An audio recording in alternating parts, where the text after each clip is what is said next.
Please stand by. Excuse me, I'm talking. It's coming. It's coming. It's coming. It's coming. Warning.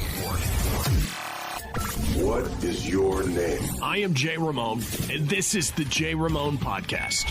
If the FCC knew you were doing drugs on the air, shut us down! This gets more work done more accurately. I will sit down with bands, artists, chefs, business owners, and fellow Oklahomans to talk about their projects and dealing with day-to-day life. This stuff can give you brain damage. This is the Jay Ramone Podcast. Power of the internet is truly amazing. We're going to get into it because I got a lot of questions that will relate to this. Yeah, hell yeah. Let's do it, brother. This is the Jay Ramone Podcast, and I am here with Daxton Page from the band Kirra. Thank you so much for coming up. I picked the day with the worst weather for you to drive up here to the dude. station. I love my middle name is Danger. Love living on the edge. If you want to find out all things Kirra, KirraMusic.com is where you can find all of that. And they're on all of the streaming platforms, Spotify, YouTube, wherever you listen to music, you can just search Kirra and find it. It's there. You guys have put out quite a bit of music over the years, a couple of records, first one in 2016, and then Redefine in 2020, and then a whole bunch of singles. We'll start with 16 Sons, which was the first one with Gabriel. Yeah. Then Decider, Crutch, Flesh Gives Way, From the Garden, Redo, and then Believe that just came out. That's right. And that is the reason why I wanted to have you up here, because we all know the story of Kirra and the original singer, Jesse, who died tragically in a car accident. And it's crazy how much your band went through in a very short amount of time. Yeah, 2018 was crazy. To be able to deal with that emotionally and continue on and be able to be creative and write music, but also find a new singer who's also the right fit and not just who can we get right now. Yeah. That is a lot for a young band to deal with all at once. And you guys really took it on the shoulder and and ran with it, Yeah, it was 2018 was a very tumultuous year just because of we had a couple months at the end of 2017 we had gotten confirmation that we had gotten booked on Nothing More's The Stories We Tell Ourselves tour, and most of those gigs were sold out, and they had just gotten 3 Grammy noms, and so we were, and I love Nothing More. I love Johnny Hawkins and Mark Volalonga. The other guys are super nice as well, but those are the only 2 I've interacted with. And I love that band. And so it was such a great opportunity, and we were sitting there talking about it. And then Jesse tragically passes away 3 weeks before the tour, maybe less. And having to, go to his funeral, and then at the funeral basically make a decision, are we going to just try to find someone for the tour? Are we going to turn the tour down? What are we going to do? And we just deliberated for 3 hours in a Econo Lodge in Wichita, and eventually came to the decision of this is a huge opportunity. Jesse worked just as, we all worked really hard to get us to this point, and he let's do this as a way to move Kirra forward for Jesse, because let's not turn away this thing that he had worked to build to get to this point, and we made the decision, we're going to keep on going. And so originally we were going on Craigslist, because that's where we found Jesse and Ryan back in 2013. I did not know that. Yeah. I didn't know where you found Jesse, because I knew he wasn't from here. Yeah, he's from Kansas. But, that's wild. Dude, Craigslist is a little different now. Craigslist's been very, very good to you. Yeah, dude, oh my gosh. Literally, me and Zach were we need to find a singer and a bass player, and found both in the same, when Ryan answered our Craigslist, I was yeah, my buddy Jesse sings and plays guitar. I was perfect, let's do it. And from our first rehearsal, we wrote our single that you could listen to off our album Runaway called Drown. And in our fan club, it's funny, we actually have a rare footage vault clip where it's us day 2 as a band writing that song, and it was really cool to watch that the other day because I was just going down memory lane. But finding him there, and then we found a guy who we thought was gonna be the permanent singer for Kirra. His name was Vincent, and great guy and everything, but while we were on tour, things just kind of, they weren't as good as they were in rehearsal. So in rehearsals, he like proved himself like, wow, he's learning the lyrics. His voice is sounding good. Like, I think we could actually do this tour. And I think we could actually do it well.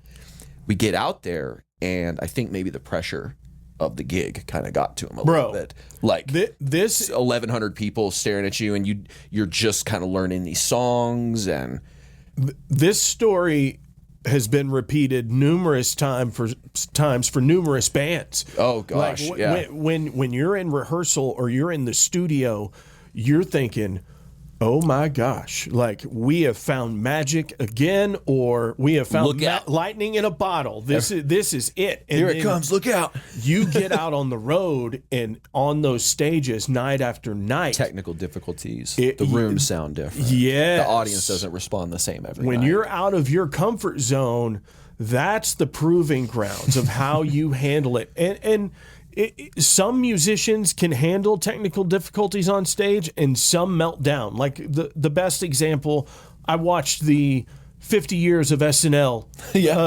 music deal that Questlove put together that was on NBC, and they really go into detail about the Ashley Simpson stuff and what happened, and it's crazy because you look at that now and you're like, wow, how could that be that her first line of thought is, I'm going to do an Irish jig and just like go off stage like most musicians. But if it's all based on tracks, there is no Elvis Costello. You know what? Stop. Here we go. 1, 2, 3, 4. Bam. Into the new song. You just can't do it. And that's also why a lot of TV shows require you to lip sync, because they don't want you to pull an Elvis Costello and change the script. Yeah, they don't want variability. They want it to be repeatable. I can predict this is going to happen. No surprises. I mean, it's well known that what's the show in England, Top of the Pops or whatever that everybody's been on, that's pre-recorded. They're lip syncing. It's funny too. Like I watch the Super Bowl, and you see this kind of stuff, and they require that the band's lip sync or perform it earlier in the day, record it, and then lip sync to their performance from earlier. Either way, I get it from like a corporate standpoint. You want that, no surprises. No one can pull a fast one on us. But then again, the Super Bowl, that's a union sound guy going, not happening. Not mixing live mic. No way. No. Not out here. No, not doing it. Not doing it at all. But yeah, we got out on the road, and God bless Vincent. He helped us out in the position we were at the best he possibly could. But there was just moments where he would forget the lyrics. He'd start not on the right beat. And there's a moment we're in Minnesota at a sold out show, and we're playing a song called "You" off our EP Fight or Flight. And me and Zach, the drummer, are looking at each other because the singer had started on instead of starting on the first beginning of the beat, he'd started like a beat later. And so him and I are looking at each other like how are we gonna get this train back on the track? There's no sliding or nudging the vocals live. Yeah. And we're trying to hey, what do you say to him while he's trying to perform in front of a crowd? You can't. And then now we're trying to how do we adjust this? And there luckily was this moment where we went da na na na, and there was a pause so that we could all look at each other and go back in again. But oh man, that was a moment of fear. Quick little side story. I was at a camp in Los Angeles hosted by David Fishoff, and one of the camp instructors there was a guy named Sandy Gennaro. He was the drummer for Joan Jett back in the day, and he was one of the camp instructors for his band, and Robert Sarzo was the camp instructor for me. So we finished up early, and we happened to sneak into Sandy's camp, and a guy he would be playing keyboard, and then he would stop because he would forget where he was at. And at one point, Sandy just stands up and is like, play the effing song and you never stop. You never stop. And just drilled this guy for getting off. He's like, either get off the train or get on. Basically either get out or play the song. Don't stop mid-song. Just push through. And that was a moment where I was like, okay, that's something you never do. And we were on stage in Minnesota I remember what Sandy said, we got to figure this out. We can't just go, wait a minute. Yeah, there is no quit. There is no quit. It's just figure it out. And luckily, we got things back on track for the rest of that. But we get home from the tour. What was the venue in Minnesota, by the way? Oh, gosh. Was this the Nothing More tour? Yes. So was this First Ave? I think it might have been. Oh gosh, that's going to drive me crazy. First Ave's not a large venue, you know. No, it was probably like a 700, 800 cap. It could have been that. It might have been. It was sort of like there was two levels. There's like the ground level and there's the balcony that looks down. Yeah, okay, I think that sounds right. So yeah, it was a sold out show. I'm gonna look it up because if you get to play First Ave, bro, that's Purple Rain, man. Bro, you know, literally like that tour was such a yin yang because on one side we're with like a band that we love.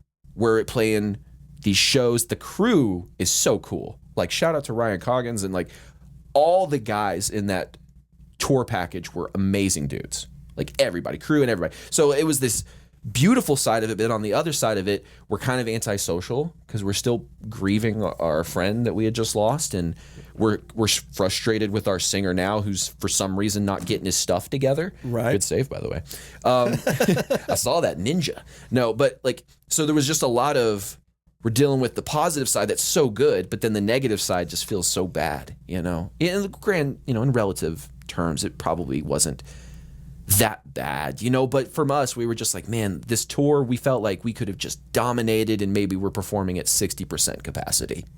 Okay, so were you into Nothing More in like 2008, 2009, Few Not Fleeting era? I discovered Few Not Fleeting afterwards. So I came into the Nothing More ecosphere probably around like the debut album when Mr. MTV and This Is the Time were on the radio killing it. At first, you want to know what's funny? At first, I hated them because I was in a stage of my life that I was not. You probably didn't want to talk to me about music because I was a rock purist. If there's any electronic elements to it, it's not good. I've totally changed my tune now. But at first, they were one of the bands that did that for me because I heard it was like it's so produced, it's not really. And then I saw them live. Blew your fucking mind, bro. Wrecked the Halls with A Day to Remember, Royal Blood, and Nothing More. Nothing More was the best act of the whole night, and they were the opener. I was absolutely blown away at their musicianship, at their live performance, and instantly became a fan. So coming from that mode, and then like I had talked to Johnny Hawkins after that gig, like, what's your best advice? For someone who's like this. And then I started taking guitar lessons from Mark, the guitar player, kind of like songwriting lessons. He was helping me write songs that weren't so stock sounding. He was very helpful in that. And then eventually now we're at this point where like we're on tour and Mark sees me and he's like, You're out with us, dude. And I didn't want to pester him, Right. You don't want to do that. No, you don't want to go up to, people that you idolize and like fangirl or anything. Play it cool, man. Yeah, play it real cool, And so I just saw him. I was like, dude, it's so cool to be. There was a funny moment in Tulsa at Cain's where I tried to kind of pull a Mark where he would like grab his neck and like point it at the crowd and be like, yeah. I tried to do that. Did you hit the beam? No, I hit myself in the forehead with my guitar and went gonk. And I was like, yeah, oh my God. And I got off stage and I had this huge knot right on my forehead. And he's like, ooh, when did that happen? I was like, just now, playing it cool. Yeah, just now, no big deal. In pain, it's like throbbing, So one of the first, I went to college in Claremore and I started going to shows at the Cain's because that's where all the cool shows were. Yeah.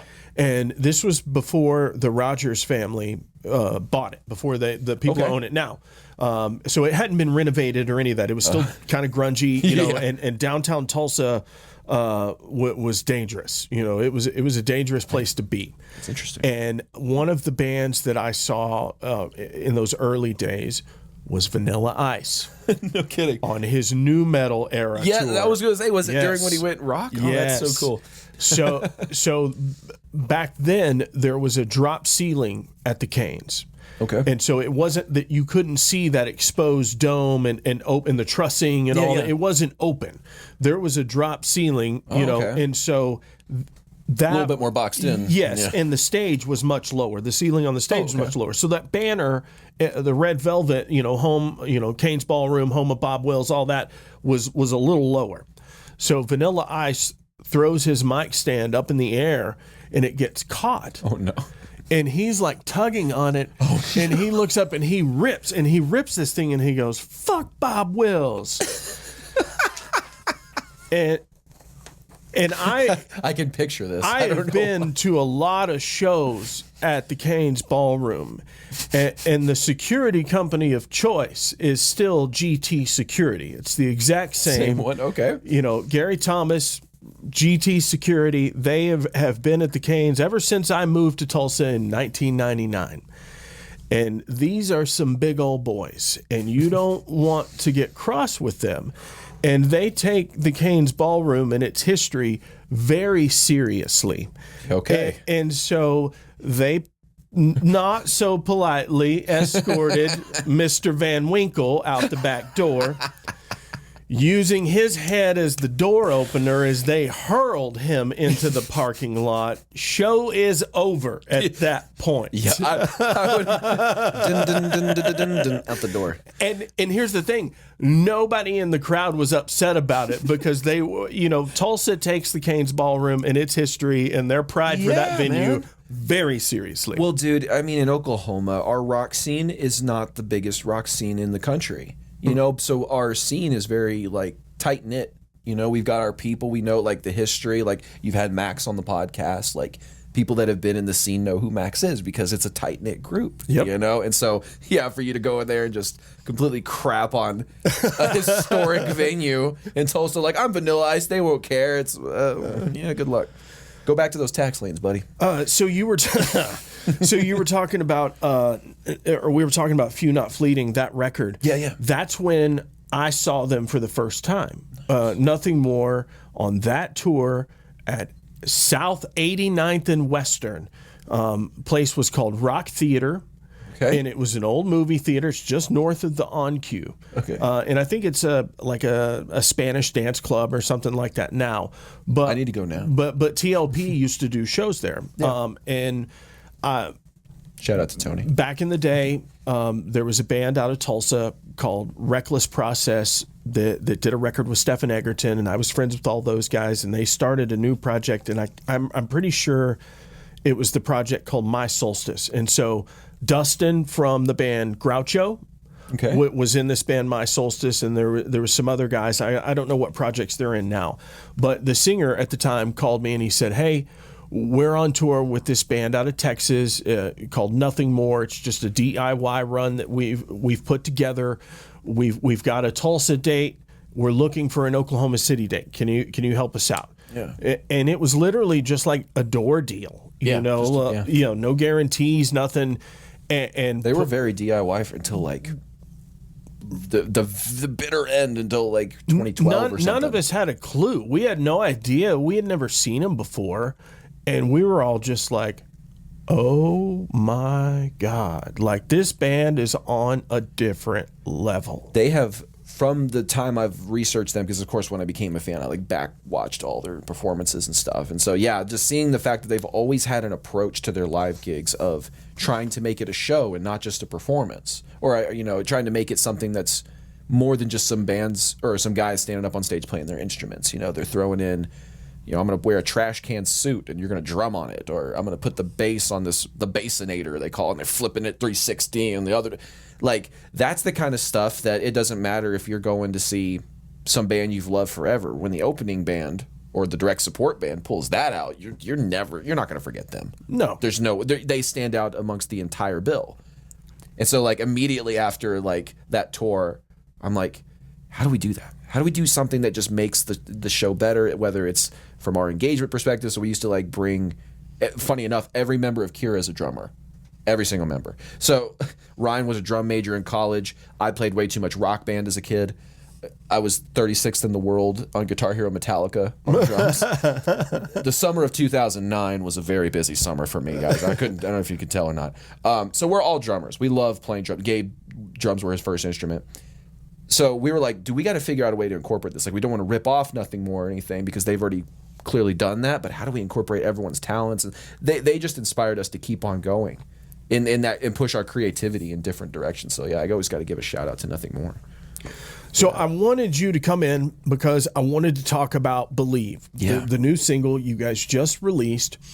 And this is kind of crazy. When I was reading your post, I had to stop and go back and reread it.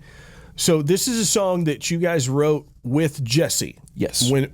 Back in those days. Back in 2017. Back in 2017. And a song that was never released. No. Funny enough, this song, I'll give you guys a little something I haven't told anybody before on an interview. Jesse used to use that song in its proto demo phase as kind of like the song for chicks. You know, he'd be dating a chick and she's like, could you write me something? And he's like, yeah, I can write you something. Has this song that he's had recorded, you know. And so I was like, dude, this is a good song. You need to like put it to real use, you know, not just have it as the chick magnet song, you know. And he's like, yeah, you're right, man. And so we sat in, he was living with me at the time. And so we had a lot of time to write together. And we're just sitting there. He's in my closet with the microphone, kind of Kurt Cobain, Something in the Way style, where he's got the mic like right up here. And so when you listen to the song, you can kind of tell that now that I've mentioned it, you can hear that his voice he's right up on this SM57 that was just in my closet that we were doing. And it sat in my laptop for years. And we were on a vacation in Gulf Shores, Alabama as a band.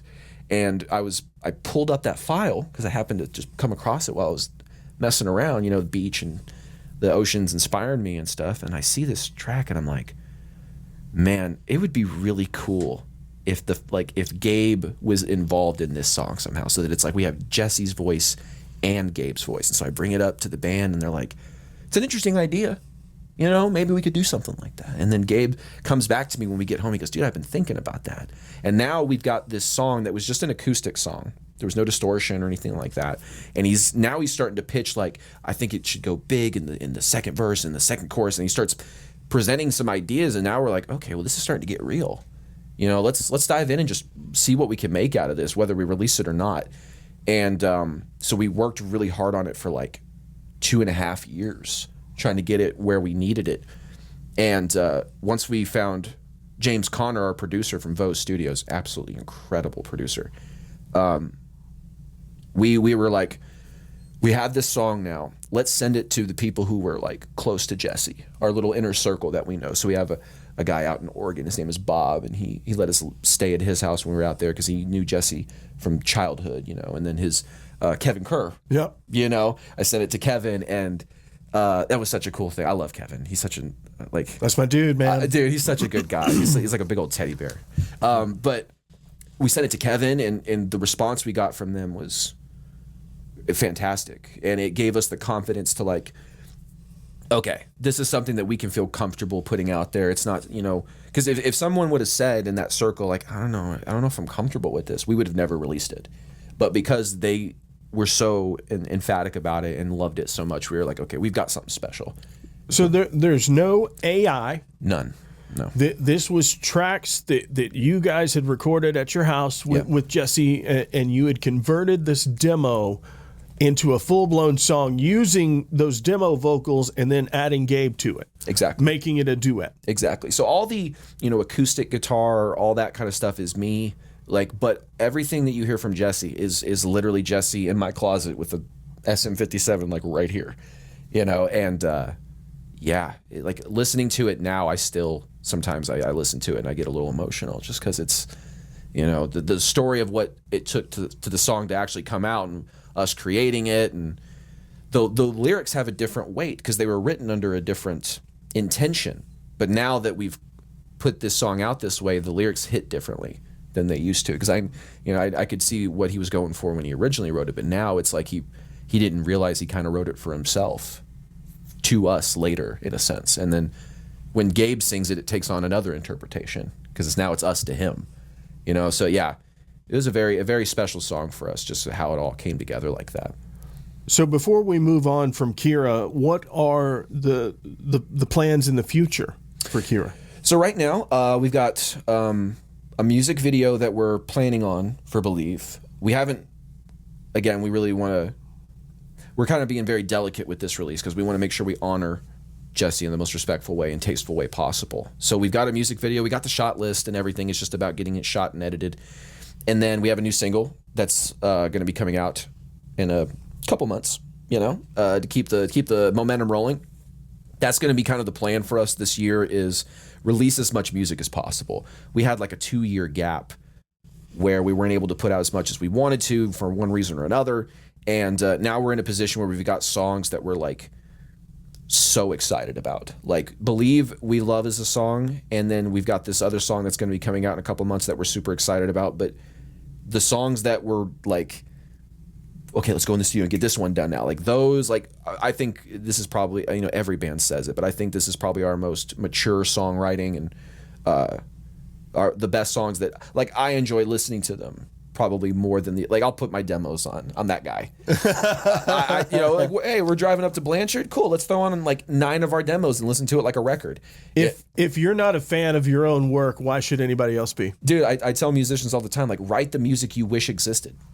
You know? And so, like, for me, when I write something, it's kind of like, oh, I kind of wish there was a thing like this. You know, sometimes it's like, oh, I can find a song that's similar. It's like, yeah, but the way this, I had my ideas of what I wanted to hear, and I had to get it out, you know? So, yeah. We're excited to get more music out this year, and a lot of trying to get more gigs as well. We had a little intermediary year with a booking agency, and it didn't kind of work out, so we were in between agencies, and so that kind of stuff held us back on playing shows. But we're trying to get more shows in this year as well, you know? The other reason I wanted to have you up is because of this program that you have launched called Musicians Ignite, musiciansignite.com. If you haven't heard of it, go to the website. If you're in a band or you're an aspiring artist, Daxton is essentially coaching artists and kind of teaching him the pathway and some of the pitfalls to avoid. Yeah, that is the thing that, funny enough, really launched Musicians Ignite back in 2016. Was I had gone through enough experiences where I'm like, bands are coming up to me asking me questions like, "Hey, you were signed. Should I get signed with this record label? And what would I do here?" Okay. So what was it exactly that happened in your career that sparked that light bulb that goes, you know what? I need to share this knowledge that I have learned. There's a few events. It's kind of accumulation of a couple events. So one of the events was, I won't say the record label, but we were working with a record label that was full of good people and everything. But they're like, hey, you need to get to the chorus in 30 seconds, and the standard, the frameworks that labels like to have for songs for radio. Mm-hmm. Totally get it. Yep. But we understood that, okay, well, we get the goal that you're getting at, but if you take out this section, you're disrupting the flow of the music. And we went back and forth for like a month about these 5 to 10 seconds of music, and it was getting frustrating because we're focusing on such a tiny portion of music. Just let the song be. And so we trimmed up the bridge to make them happy, and it ended up working. They messaged us like, "Hey, that was actually a good call," and it's like, I wish you would have trusted me for the 2 months we were arguing about it, But so dealing with the push and pull from labels around the creative process. That same label, I've told the story of Musicians Ignite where we were in a venue called Gabe's in Iowa City, and the label executive had hit a couple hits from the pen, you know what I'm saying? Yeah. And he was feeling very talkative. And I'm a talker, I'm a yapper, that's why I got a YouTube channel, I'm a yapper. And so he corners me, and everyone recognizes it, and they bolt and just leave me. And I'm like, you guys suck, just leaving me here cornered. But in that being cornered, he happened to slip that they were basically doing what's called payola, and which is where you pay to play. Pay to play. You illegally pay to get your artist spins.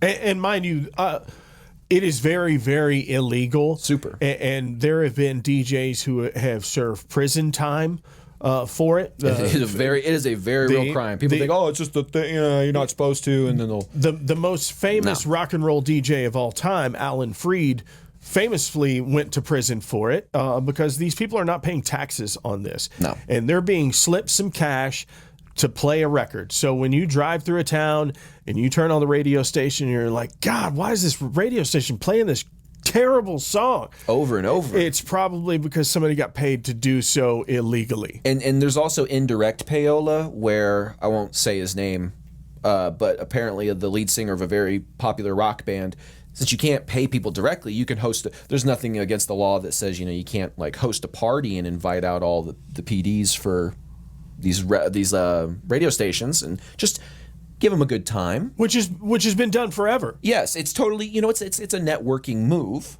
It's done at a high level, so I can't really knock the game there. But it is kind of an indirect payola where absolutely, listen, you don't have to do anything, but the human psychology of reciprocity would kind of indicate, like, I just flew you up to a New York loft to have a nice party at this, whatever floor loft, you could spin my song a couple times. It's kind of that implicit, it's not explicit, it's not quid pro quo. It's kind of like, oh, you can come to my party. And it's no different in the streaming world. If you're buying your song's placement on a Spotify playlist campaign, same result is what you're looking for. You're looking for that same end goal. You're basically trying to have influence and get your stuff played. So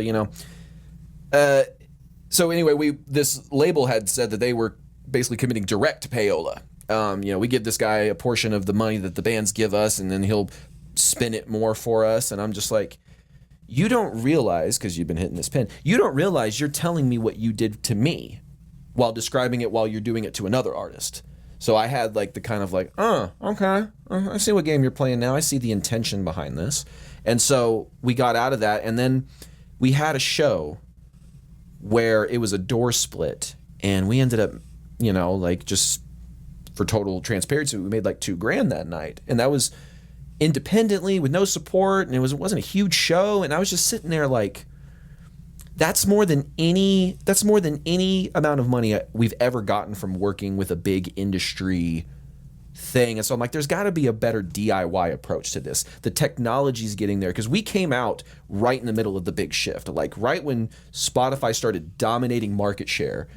We were like, let's start doing stuff, and then we had to very quickly go from old industry mentality to new school mentality, very like painstakingly. And that's the black eyes that I talk about, is just this like perspective of, well, maybe we'll get a label this way and we'll do this. And maybe if we do this, a manager will want to get us. And it just led to so much like wasted time and money. And the things that have given us the best results have been direct marketing, direct sales, direct networking with people. Like those have been the things that have gotten us the most results. And so then I was like, you know what? Instead of artists messaging me and me sending paragraphs and Facebook Messenger and stuff, let me actually like just give away this knowledge for free on YouTube. And so I did that for years until I started working with some people, and I started noticing that they were getting results from what I was teaching them. And so I was like, well, I might as well turn this into a business. I've got some kind of like, I've got case studies, effectively that shows that my system works, or at least works, to some extent. And so I'm like, let's refine this. And so I built the I rebranded. It used to be called Musician Mastery, but now it's Musicians Ignite, because I wanted the brand to focus more on musicians igniting their music business, taking that little spark that they have where like, I want to lean into the more entrepreneurial, professional lane, but I just don't know where to start. I don't know how to do this because I'm an artist. I'm not a business person. All those thoughts that come So up. many artists are leaving money on the table. Dude, that's the freaking just truth. Because of lack of effort and lack of willing to take some notes and learn. Yeah, or just take that leap of faith. I'll tell you, like when we went on our first tour, we didn't know if we were going to make any money, but we had kind of a leap of faith that we could figure something out. And we didn't make a whole bunch of money, but we broke even barely, which in touring as an independent DIY, you made money, bro. You are touring rich. Yeah, the girlfriends weren't super happy, but we were very happy. We were like, dude, this is actually a good sign. So basically, I started working one-on-one with artists to help build out their music business, to help build out their direct marketing approaches, to build out their sales process. Because I'm, if you go into my house and you look at my bookshelf, I've got probably like 280 books right now, and 200 of them are based on psychology, because I'm a psychology nerd. They're based on persuasion. They're based on marketing. They're based on finance. So that's just things I'm interested in. And so that love for understanding how entrepreneurship and finance and money That's why we're work. friends, bro. All mine are marketing books. Dude, so I'm looking at, strategies from guys like Gary Halbert, John Carlton, Dan Kennedy, maybe some like old school Tony Robbins, I'm looking at everybody throughout the like history, David Ogilvy, Claude Hopkins, Robert Collier. I have like all these books on sales. It was called copywriting and marketing and stuff. And so I just dove into that world head first. And the stuff that I was pulling out now, when I'm able to communicate with my clients, they're like, dude, I've never thought about stuff like this. And I'm like, well, that's because musicians don't think about it from these angles, and which is understandable. They're mostly focused on being artists. But whenever you make that choice, like, I'm going to become a professional, I'm going to make music my livelihood in some capacity, whether you're a producer, a teacher, or just an independent artist or a cover artist, you have to have some entrepreneurial mindsets and frameworks. Absolutely, you do. So yeah, that was the thing that just kind of, now that's what fuels a lot of my passion is like, we had a client recently who in the first 10 weeks, he made $2,500 from his first client. And like, that's like even now I kind of feel it in my chest. Like I get so proud of those kind of moments, like seeing musicians win. Cause like as a group, it's been very rough for musicians financially forever, decades, you know, and to see musicians now have the capabilities, the technology, and the resources to get those results is just so cool. Because I envision a future where like everything is pretty DIY and artists are entrepreneurially educated enough to set up their own music business and not get taken advantage of like I did when I was starting out, like paying managers $300 a month to do nothing, or, you know, paying labels thousands of dollars and then paying them thousands of dollars for radio campaigns on top of it, you know. We don't have to do that. We can invest that same money in ourselves and get 40 times the return on investment, you know? So it's a really exciting future, and that's kind of what I want to help contribute with Musicians Ignite, is contribute to that movement of artists learning these skills and just that becoming the norm, you know? There were a couple of topics that I thought were very informing, you know, for people who don't realize, and for those of us in the business, we already know this. Yeah. But there's a big difference in the music industry and the music business. 100%. Yeah. I like to simplify it like the industry is the institutions and the business is the economics. And the industry just leverages the economics. That's all they do. And so artists for a long time were in this position of, well, I don't understand the business. And they would come in with like, I do, right? But once the artists who were informed enough, who learned the business instantly, I think like got an edge. It kind of reminds me of the, do you remember that TV documentary series about the Temptations? Oh yeah. And then in that early part of their career, they got a manager that was going to, you know, get them recorded and stuff. And then she's like, no, I own all this. What are you talking about? Yeah. And then they're like, well, can you teach me about the business? And they're like, no. Learn that on your own. That was the way that the industry worked. It was the way it was. Yeah, like I'm not going to tell the artist how to kill my golden goose. Are you kidding me? But now the cat's out of the bag. Genie's out of the bottle. Yeah. And so now artists have the way. There's ways for them for free. My channel is one way, but there's many ways to get this information for free. So you can actually get the strategies and frameworks, you know? And so that's where like I come in and I just help with the implementation and the integration of the systems fundamentally. Couple other topics before we finish. The other one was discussing the healthy work and life balance. Oh yeah. As an artist and somebody as an entrepreneur in that type of world, there is no healthy work-life balance. No, I think that's a myth, honestly. It's a made-up buzzword is what it is. 100%. I fully believe that the idea of like, well, you're going to have this perfect 50-50 balance between work and life. I don't, to me, it's too compartmentalizing.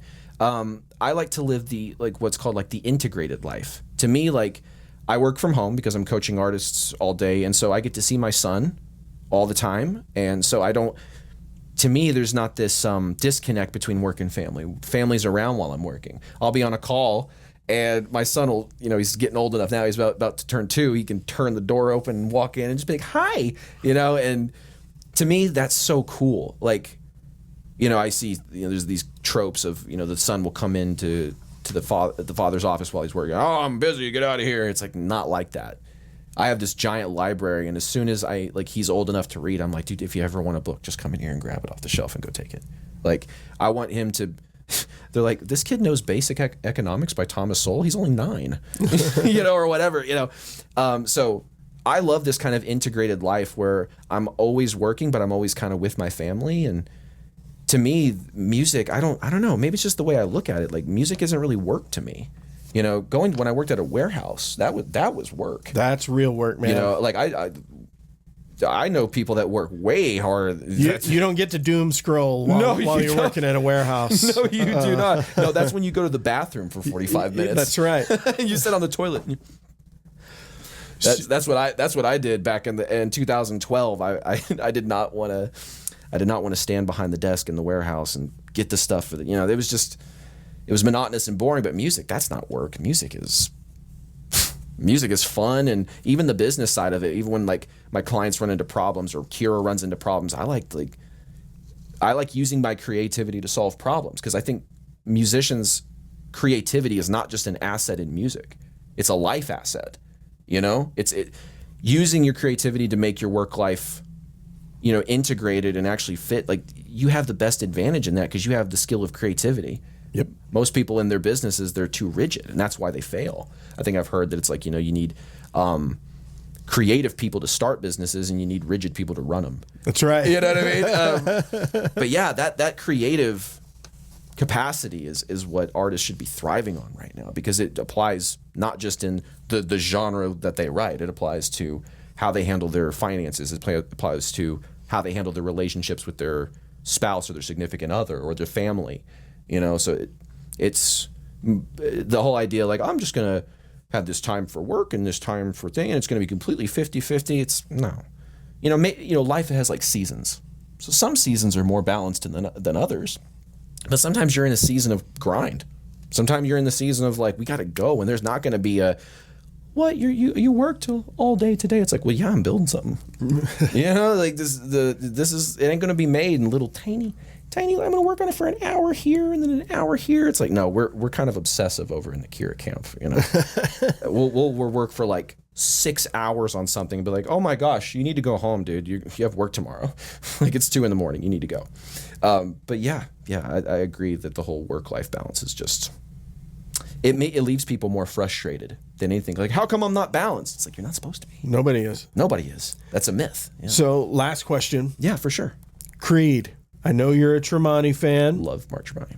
So, did you get to see any of the reunion shows yet? I did not. I have not. I'm glad they're doing a second leg, though. We were trying to get on the Choctaw gig. I think it was in Choctaw. Right? Yep, in Durant. In Durant is where it was.